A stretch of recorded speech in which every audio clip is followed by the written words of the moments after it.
what sucks about wrestling sometimes, plans do change, and maybe the idea that was to be the retirement send-off had to be changed in times, and then that still can and probably would happen. So maybe it's just a way to get that back in the verbiage and the lexicon of the wrestling fan to start talking about it. So Bill does get his send-off, and he deserves a great send-off.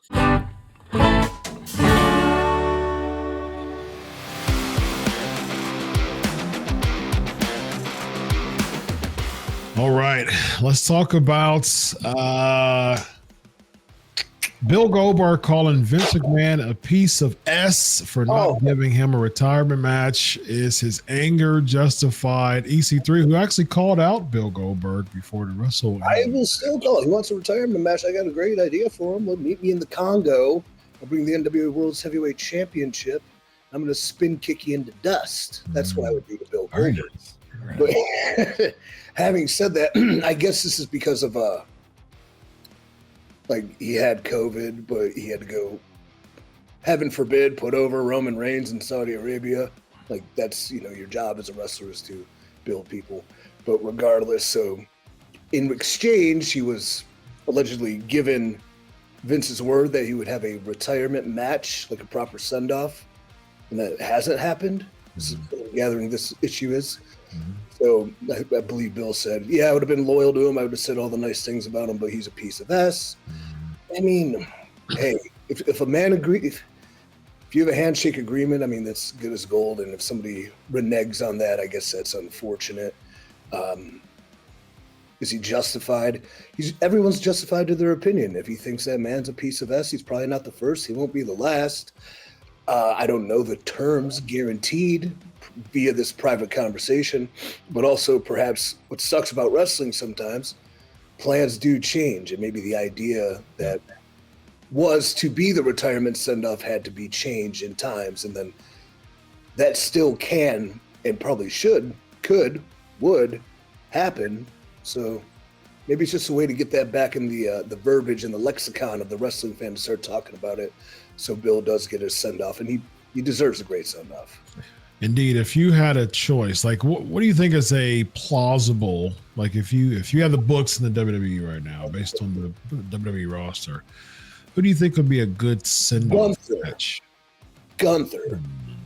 Goldberg versus yeah, I mean, he's been built as organically as tough as nails that maybe, if you've created, which I think they have, like a real-life Rocky villain, like he needs some scalps to go along with that. He's got plenty, but I mean, you don't have Rocky 4, you don't have Drago versus Rocky without Apollo Creed dying in the arms of Rocky. So maybe that's Goldberg's final send-off, is to be living in America against Ivan Drago. If he dies, he dies, right? Indeed. Who goes over there, Goldberg or Gunther? Gunther. Yeah. So even with that, though, do you think Goldberg would be game for that? I mean, the whole reason we hopefully build lasting legacies is our own personal demented narcissism and our own wants and needs for success and to be known. But the secondary thing is you have to leave the business better off than when you found it. It's kind of the written rule, because people have done that for you. I mean, I should be wrestling's most popular person. I'm the one that defeated Tyrus and sent him packing, right? So, but like that was a choice made for a reason. And despite being my enemy in the ring, like the honor to beseech somebody and to take them out, to have, a fellow competitor go out on their shield, so to speak, is a great honor. One of the greatest honors we can give to somebody. So I think if you want to have a proper send-off, you can't win. That's just stupid. What do you think, Vince? Well, something interesting that falls along these lines. Bro, when we were going through this Survivor Series debacle, bro, I swear to God, the things I would always remember, because they were few and far between, was when Vince would give me Vince Sr. wisdom. I never forgot those. When Vince would tell me directly, Vince, my father taught me, I was like, I'm never going to forget this. And bro, I'll never forget it, man. Going into the Survivor Series was one of those times. And Vince said to me, Vince, my father taught me that no matter what, get the match in the ring. So that's what happened at the Survivor Series. And this sounds like it could have been what happened with this situation with Goldberg. Now, bro, believe it or not, I'm going to give Vince the benefit of the doubt, because the Vince I knew, it wouldn't have been in his character to not live up to a deal. But bro, quite frankly, the Vince today, bro, he simply could have forgotten. You know what I mean? I mean, Vince is not the guy, bro. We could say a lot of things about Vince. He's not the guy that's going to make a deal with you and renege. He's not going to do that.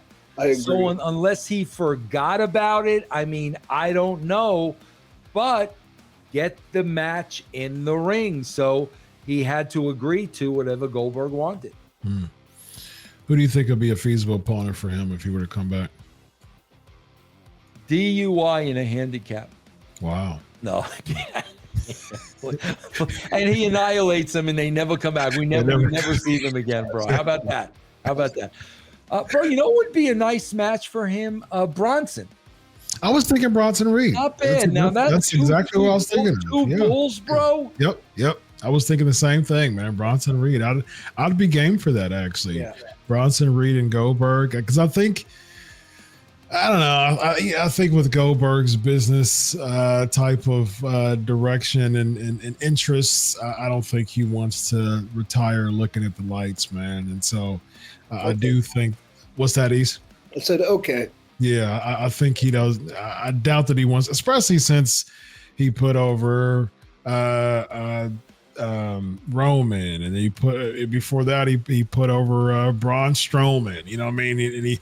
And he put over Drew, and so like he's lost a lot of matches during his tenure. Put over Brock, you know what I mean? So he hasn't this tenure, like since he came back. I think it was 16 that he came back around then.